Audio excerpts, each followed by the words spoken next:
আসসালামু আলাইকুম এভরিওয়ান। আশা করি সবাই ভালো আছেন। আপনাদের সবাইকে জানাই নতুন বছরের শুভেচ্ছা। তো আজকে আমরা আহ, একটি নতুন টিউটোরিয়াল নিয়ে সামনে আগাতে যাচ্ছি, সেটা হচ্ছে স্প্রিং বুট। আহ, স্প্রিং বুট এটি একটি ফ্রেমওয়ার্ক, যেটা মেনলি সফটওয়্যার ডেভেলপমেন্ট অথবা ওয়েব ডেভেলপমেন্টের কাজে দরকার হয়। তো চলে যাই আমাদের টিউটোরিয়ালের শুরুতেই। স্প্রিং বুট জিনিসটা আসলে কি? স্প্রিং বুট কথাটা যখন আসে তখন বেসিক্যালি আমরা জাভা রিলেটেড জিনিসটাকেই বুঝি। মেনলি জাভার একটি ফ্রেমওয়ার্ক স্প্রিং। তো স্প্রিং থেকে আপডেট যেটা হয়েছে সেটা স্প্রিং বুট। তো স্প্রিং বুটটা যে স্প্রিং এ যেসব কাজগুলা করা যেত সেটা একটু মডিফাই করে একটু আপডেট, মানে একজন ডেভেলপারের কাজটাকে কমাই নিয়ে আসছে স্প্রিং থেকে। স্প্রিং ফ্রেমওয়ার্ক থেকে মেনলি স্প্রিং বুটটা আসছে। বেসিক্যালি স্প্রিং এ খুব কাজ করতে হতো ডেভেলপারকে, লাইক বিভিন্ন ধরনের কনফিগারেশন, বিভিন্ন ধরনের ডিপেন্ডেন্সির উপরে কাজ করতে হতো। বাট যখন স্প্রিং বুটটা আবিষ্কার হলো তখন স্প্রিং এর যেসব কাজ, কনফিগারেশনের যে বিষয়গুলো থাকে ওইগুলাকে বিভিন্নভাবে জার ফাইল আকারে কনভার্ট করছি স্প্রিং বুট। তো এইখান থেকে মেনলি স্প্রিং বুটটা চলে আসে। স্প্রিং বুটটা মেনলি কোথায় ইউজ করা হয়? স্প্রিং বুট যখন আপনি কোনো বড় ধরনের এন্টারপ্রাইজ লেভেলের সফটওয়্যার ডেভেলপ করবেন এবং বড় বড় যেসব সফটওয়্যার ডেভেলপমেন্টের কাজ করা হয় সেগুলোতে মেনলি স্প্রিং বুটটাকে ইউজ করা হয়। এখানে স্প্রিং বুটটা ইউজ করার যথেষ্ট কারণ এখানে আপনাকে কোডিং কম করতে হয়, বিকজ এখানে অটো কনফিগারেশন কিছু জিনিস থাকে, অনেক হিউজ পরিমাণ জিনিস থাকে। তারপর সার্ভারের যে বিষয়টা থাকে এগুলো অটো কনফিগার করা থাকে, যার কারণে আপনাকে এখানে খুব কম কাজ করতে হয়। এর কারণে ডেভেলপাররা স্প্রিং বুটটাকে খুব বেশি প্রায়োরিটি দেয় বর্তমানে। তো যেটা বলতেছিলাম, স্প্রিং বুটে অটো কনফিগারেশন থাকে, যেমন ডেটাবেজের যেসব কনফিগারেশন, তারপর রিপোজিটরি, সার্ভিস, কন্ট্রোলার, এগুলা কিছু অটো কনফিগারেশন, বিভিন্ন ধরনের অ্যানোটেশন বিল্ড ইন করা আছে অলরেডি স্প্রিং বুটে, যেটা আমাদের স্প্রিং এ ছিল না। তো এই কাজগুলা খুব সহজ করার কারণে বর্তমানে আমরা স্প্রিং বুটটা ইন্ডাস্ট্রিয়াল লেভেলে সবাই বেশি ফোকাস করে থাকে। তো এখানে যে ডিপেন্ডেন্সি বা যেসব লাইব্রেরি দরকার হয় আমাদের সেগুলো অলরেডি মানে অ্যাড করা থাকে স্প্রিং বোর্ডের ভিতরে, জার ফাইল আকারে। আবার যেসব সার্ভার, আলাদা কোনো সার্ভার সেটআপ করতে হয় না স্প্রিং বুটে। এখানে অলরেডি কিছু সার্ভার এমবেডেড করা থাকে, লাইক টমক্যাট, এগুলো বিল্ডিং আকারেই থাকে স্প্রিং বুটে। এর জন্য স্প্রিং বুটটাকে সবাই বেশি প্রেফারেবল করে ইন্ডাস্ট্রিয়াল লেভেলে। তো আসা যাক স্প্রিং বুট কোথা থেকে আসলো। উম, এর বিষয়টা স্প্রিং ফ্রেমওয়ার্ক থেকে। আমি কিন্তু শুরুতেই একটা কথা বলছি যে স্প্রিং ফ্রেমওয়ার্ক থেকে মেনলি স্প্রিং বুটটা চলে আসছে। তো এখানে আমরা দেখতে পাচ্ছি স্প্রিং বুটের সাথে সম্পর্কিত স্প্রিং ফ্রেমওয়ার্ক। তো এই স্প্রিং ফ্রেমওয়ার্কের সাথে যুক্ত করা হয়েছে কি স্প্রিং বুটে যে সার্ভার, এইচটিটিপি যেসব সার্ভার আছে এইগুলাকে যুক্ত করা হয়েছে। এবং কনফিগারেশনের যে কাজগুলা আমরা স্প্রিং এ করতাম, স্প্রিং এ যেসব কনফিগারেশনের কাজ আমরা করতাম, লাইক বিন এক্সএমএল এর যেসব কাজ থাকে এগুলা করতাম, এগুলাকে রিডিউস করা হয়েছে। রিডিউস করে একটা অ্যানোটেশন আকারে বিল্ডিং করা হয়েছে। বিল্ডিং করে এটা স্প্রিং বুট ইনক্লুড করা হয়েছে, যার কারণে যে ডেভেলপারদের কাজের যে গতি এটা খুব বৃদ্ধি পাইছে। অ্যান্ড কোডের যে ব্যাপারটা থাকে, মানে হিউজ আকারের কোড করতে হয় না বিল্ডিং ফাংশন থাকার কারণে, অ্যানোটেশন থাকার কারণে, যার কারণে স্প্রিং বুট। ওকে। তো স্প্রিং বুটের অ্যাডভান্টেজেস আছে। অ্যাডভান্টেজেস গুলোর ভিতরে কি, যেটা আমি অলরেডি বলছি যে এখানে জার ফাইল আকারে আমাদের যে ডিপেন্ডেন্সি গুলো ওইগুলোকে অ্যাডজাস্ট করা থাকে। দেন সার্ভার গুলো অলরেডি বিল্ড ইন অবস্থায় আছে, আলাদা কোনো সার্ভার সেটআপের দরকার হয় না। তারপরে এক্সএমএল কনফিগারেশনের কোনো দরকার হয় না। তারপর কোড, কিছু ফাংশন, কিছু অ্যানোটেশন স্প্রিং এর অলরেডি কনফিগারেশন আকারে আছে। তো এই কথাগুলো এইখানে মেনলি বলছে। তো যার কারণে হচ্ছে আমরা খুব খুব তাড়াতাড়ি হচ্ছে যে কাজগুলো ডেভেলপমেন্টের এগুলো করতে পারি স্প্রিং বুট থেকে। তো বেসিক কথা এগুলাই ছিল। তো এখন আসি স্প্রিং বুট কোন টুল বা কোন সফটওয়্যার দ্বারা করতে হয়। তো এখানে হচ্ছে আমরা দুইটা সফটওয়্যার দিয়ে কাজ করতে পারি, একটা হচ্ছে ইক্লিপস আর একটা হচ্ছে ইন্টেলিজে যে আইডিটা আছে ওইটা থেকে করতে পারি। তো আমি হচ্ছে মেনলি ইক্লিপস থেকে করতেছি, আমার কাছে এটা একটু বেস্ট মনে হয় আমার কাছে পার্সোনালি। তো ফার্স্ট অফ অল স্প্রিং এর যে স্প্রিং বুটের যে ডেভেলপমেন্ট আমরা করব, এটা হচ্ছে যে ডিপেন্ডেন্সিগুলো আমাদেরকে অ্যাড করতে হয় সেগুলো আমরা হচ্ছে স্প্রিং ইনিশিয়ালাইজার নামের একটা ওয়েবসাইট আছে, এইখান থেকে কিন্তু আমরা নিতে পারি ফার্স্ট অফ অল। তো প্রথমে আমরা হচ্ছে যে ইক্লিপস যে আইডিটা আছে এটা হচ্ছে আমরা নিজেদের যে যার পিসিতে সেট আপ করে নিব। সেট আপ করার পরে আমরা হচ্ছে আমাদের ফার্স্ট একটা ডেমো, তো আমরা হচ্ছে স্প্রিং ইনিশিয়ালাইজার থেকে হচ্ছে আমাদের প্রজেক্ট বা ডিপেন্ডেন্সি অ্যাড করতে হয়। এই সেগুলো ক্রিয়েট করার জন্য আমাদের হচ্ছে স্প্রিং ইনিশিয়ালাইজার নামের যে ওয়েবসাইটটা আছে ওইখানে যেতে হবে। তো এখানে যাওয়ার পরে লোড নিচ্ছে।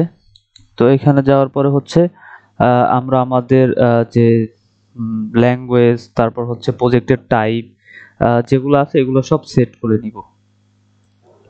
এখান থেকে হচ্ছে আমরা আমাদের যে ল্যাঙ্গুয়েজ প্রেফারেবল ল্যাঙ্গুয়েজ হচ্ছে জাভা দ্বারা করব, এবং প্রজেক্টের যে টাইপ সেটা হবে কি ম্যাভেন টাইপ, রাইট।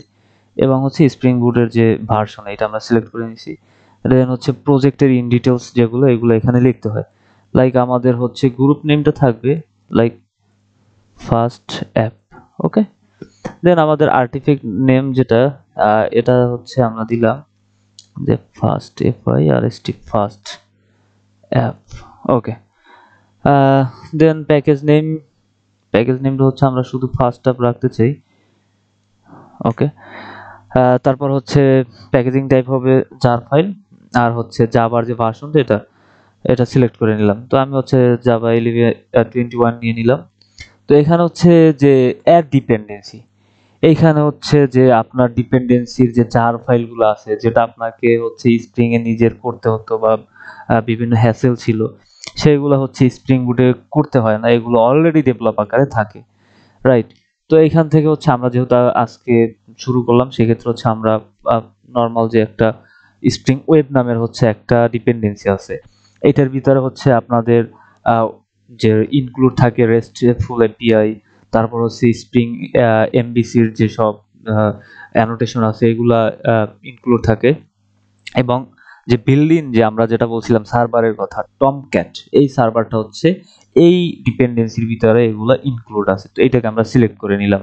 তো আপনার যেগুলো দরকার হবে সেই ডিপেন্ডেন্সিগুলো এখান থেকে অ্যাড করবেন। তো এই ডিপেন্ডেন্সির বিষয়ে আমরা আস্তে আস্তে জানবো। তারপরে হচ্ছে আমাদের প্রজেক্ট ক্রিয়েটের সময় এগুলো অ্যাড করে নিব, ওকে। দেন হচ্ছে আমরা জেনারেটে ক্লিক করব। জেনারেটে ক্লিক করার পরে আমরা দেখতে পাচ্ছি এখানে আমাদের হচ্ছে কি যে জিপ ফাইল আকারে ডাউনলোড হয়েছে। তো এটা আমরা ওপেন করলাম। ওপেন করার পরে হচ্ছে আমরা এটাকে এক্সট্রাক্ট করলাম, ওকে। এখানে এক্সট্রাক্ট করলাম। এক্সট্রাক্ট করার পরে আমি আমার পছন্দর মতো যেখান থেকে আমার সুবিধা হবে ফাইলটা ওপেন করতে আমি সেইখানে নিয়ে নিব। তো আমি হচ্ছে এখানে এটাকে আগেই কপি করে রাখলাম, কপি পেস্ট করে, ওকে। দেন হচ্ছে আমরা আমাদের যে ইক্লিপস আইডি আছে এখানে যাব। যাওয়ার পরে আমরা হচ্ছে আমাদের ফাইল নামের যে অপশনটা আছে এখানে ক্লিক করব। ক্লিক করার পরে দেখেন এখানে ইম্পোর্ট নামের একটা অপশন আছে, এইটা সিলেক্ট করব। সিলেক্ট করার পরে দেখেন আমার এখানে অলরেডি শো করতেছে যে এক্সিস্টিং ম্যাভেন প্রজেক্ট নামের একটা অপশন থাকবে এটা। তো এটা যদি হচ্ছে আপনার পিসিতে বা ল্যাপটপে যদি না শো করে সেক্ষেত্রে আপনি হচ্ছে এই যে সার্চ বারে সার্চ দিবেন, সার্চ দিলে এটা আসবে। তারপর হচ্ছে আমি এইটা সিলেক্ট করে দেন কি করব, নেক্সট করব, রাইট। তারপর হচ্ছে আমি যে ফাইলটা বা যে প্রজেক্টটা ইম্পোর্ট করতেছি ওইটার যে ডিরেক্টরি ওইটা ব্রাউজ করব, রাইট। তো আমি হচ্ছে আমার পিসির হচ্ছে যেখানে রাখছি সেখানে আমরা চলে যাচ্ছি। আমার ফাইলের নাম ছিল ফার্স্ট, রাইট। এই যে ফার্স্ট অ্যাপ নামের যে ফোল্ডার, এটা আমি সিলেক্ট করে নিলাম। নেওয়ার পর দেখেন আমার XML যে ফাইলটা, এটা আমরা কি করব, সিলেক্ট অল করে সিলেক্ট করে নিব। দেন আমরা কি করব, ফিনিশ করব। ফিনিশ করার পর আমরা দেখছি এখানে হচ্ছে কি আমাদের যে ম্যাভেন যে ফাইলটা, এটা হচ্ছে লোড হচ্ছে। তো এই হচ্ছে আমাদের যে প্রজেক্টের যে আমরা যে জিপ ফাইলটা ডাউনলোড করছিলাম স্প্রিং ইনিশিয়ালাইজার থেকে ক্রিয়েট করার পরে সেইটা, রাইট। এখানে হচ্ছে আমাদের কিছু ফোল্ডার থাকবে, এই ফোল্ডারগুলো সম্পর্কে আমরা বিস্তারিত আলোচনা করব সামনের ভিডিওতে, নেক্সট যে ভিডিওটা আসবে। তো এখানে আমি হচ্ছে সোর্স মেইন জাভা, এইখানে হচ্ছে মেইনলি আমাদের যে প্যাকেজ, সাব প্যাকেজ ক্রিয়েট করা, যত ক্লাস ক্রিয়েট করা, এগুলো হচ্ছে এই ফোল্ডারটার ভিতরে হয়। তারপরে হচ্ছে এই যে সোর্স মেইন রিসোর্স, এইখানে হচ্ছে আমরা যে আমাদের যে টেমপ্লেট মানে HTML এর যে পেজগুলা, ডিজাইনিং এর যে পেজগুলো, সেইগুলো হচ্ছে এখানে আমরা অ্যাড করে থাকি মেইনলি। তারপরে হচ্ছে এখানে এই যে ম্যাভেন ডিপেন্ডেন্সি যেগুলো ইনজেক্ট করা থাকে, ডিপেন্ডেন্সিগুলো এই আমরা আমাদের এই প্রজেক্টের ভিতরে যে ডিপেন্ডেন্সিগুলো অলরেডি ইনক্লুড করা আছে, সেই ডিপেন্ডেন্সিগুলো এই ম্যাভেন ডিপেন্ডেন্সির ভিতরে থাকে।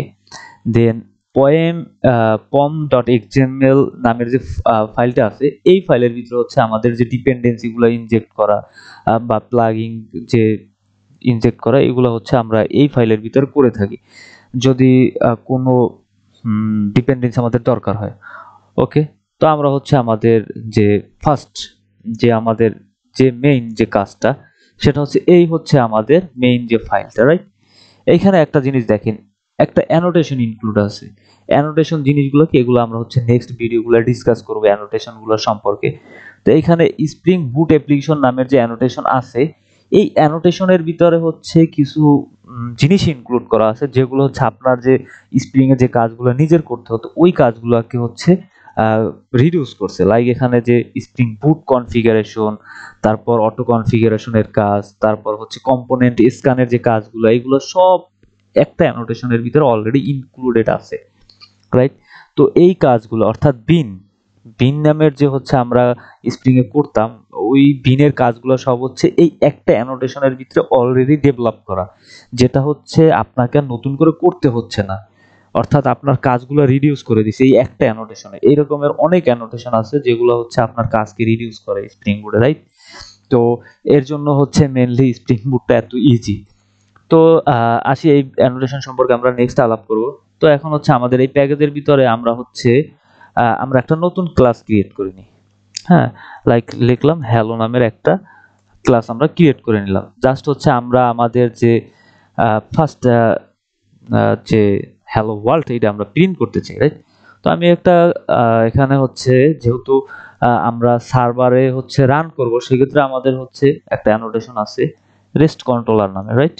রেস্ট কন্ট্রোলার কি, এগুলো হচ্ছে আমরা পরবর্তীতে আলোচনা করব। রেস্ট কন্ট্রোলার অ্যানোটেশনটাকে আমরা নিলাম, নেওয়ার পরে দেন হচ্ছে আমরা একটা মেথড ক্রিয়েট করি। মেথডটা রিটার্ন করবে কি, লাইক রিটার্ন করবে হ্যালো স্প্রিং বুট। যেহেতু একটা স্ট্রিং রিটার্ন করতেছে, তাহলে অবশ্যই কি আমাদের এখানে রিটার্ন টাইপটা অবশ্যই কি হতে হবে, স্ট্রিং টাইপ, রাইট। ওকে ওকে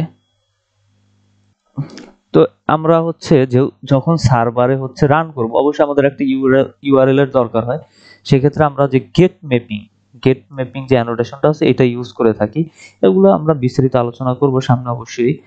তো এখানে আমরা দিলাম হ্যালো নামের একটা ইউআরএল ক্রিয়েট করে দিলাম। ওকে, দেন এটাকে সেভ করলাম। সেভ করার পরে আমরা হচ্ছে আমাদের যে হ্যালো স্প্রিং বুট, এইটাকে রান করব। তো রান অ্যাজ কি, জাভা অ্যাপ্লিকেশন, রাইট। তো দেখেন, আমি একটা কথা প্রথমেই বলছিলাম ভিডিওর, যে স্প্রিং বুটে হচ্ছে আপনাদের সার্ভার ইনক্লুড করা থাকে, বিল্ড ইন করা থাকে। আপনাদের নতুন করে কোনো সার্ভার আমাদেরকে তৈরি করতে হয় না বা সার্ভার ইনক্লুড করতে হয় না, রাইট।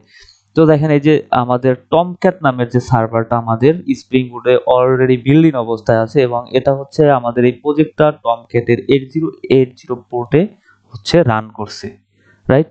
তো আমরা যদি আমাদের যে ক্রিয়েট করা ইউআরএল যে হ্যালো /hello, এইটাকে যদি হচ্ছে আমরা দেখি যে আসলে আমাদের প্রজেক্ট রান হচ্ছে কিনা বা আমাদের লাইভ সার্ভার কাজ করতেছে কিনা, তো লোকাল হোস্ট 8080/hello, এটা আমরা এন্টার করলাম। যখন ইউআরএল হিট করছি আমরা দেখতে পাচ্ছি আমাদের হ্যালো স্প্রিং বুট, আমরা যে স্ট্রিংটা রিটার্ন করছি সেটা কিন্তু আমাদেরকে আমাদের সার্ভার দিচ্ছে।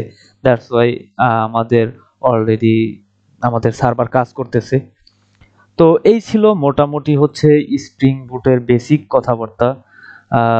তো নেক্সট হচ্ছে আমরা অ্যানোটেশন কি কাজে ব্যবহৃত হয়, তার অটো কনফিগারেশন, এগুলো সম্পর্কে আলোচনা করব।